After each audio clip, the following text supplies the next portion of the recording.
I experienced a pain that I never thought I would in 2017 when my only child was stolen from me from gun violence. And so since that day, I have been an advocate for families living beyond their hurt and their pain.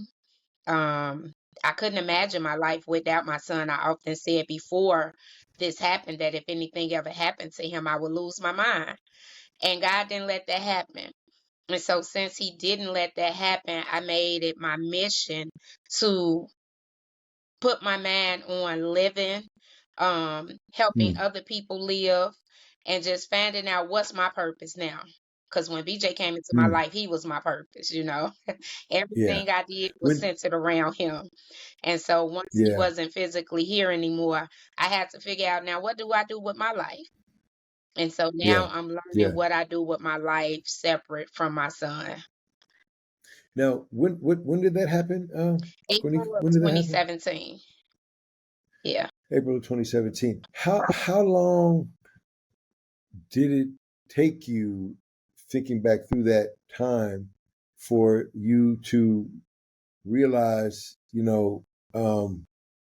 that my mind is going to be okay? Like that, the whole process of, and everybody's different. I get it, right? Everybody's different. But in the context of you getting to a place where you were able to see another way, and not only just another way, because there are some people, right, who and family, and rightly so, as they go through this and they're working on their own healing, they're not ready to create something or to partner and to do something, and that's all understandable. I mean, there's sort of like this, I think, um, expectation, like you can grab this mom or this dad and they're going to tell you this, or they don't want to talk about it, they may not want to share it. Mhm. But in your own story, what did it take for you to get to that space in your own journey?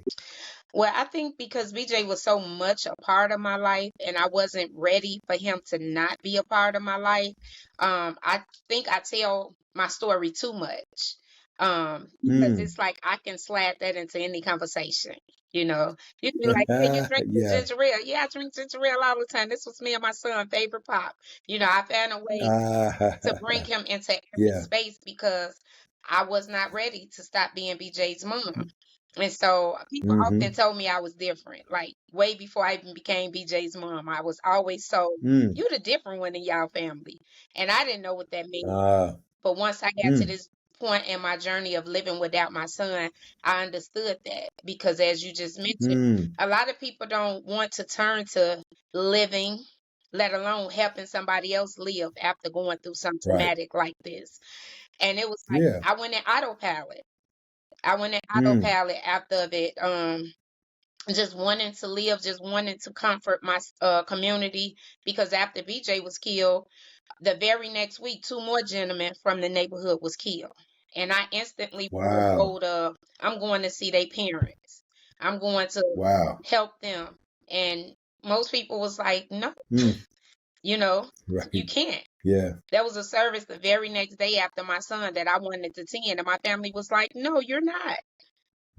And I Wow. guess it's Wow. just the church girl in me, being a servant at Mhm. church, you always there. No matter what Right. your issue, you there to serve. So I just felt like I'm a church hand. I gotta work.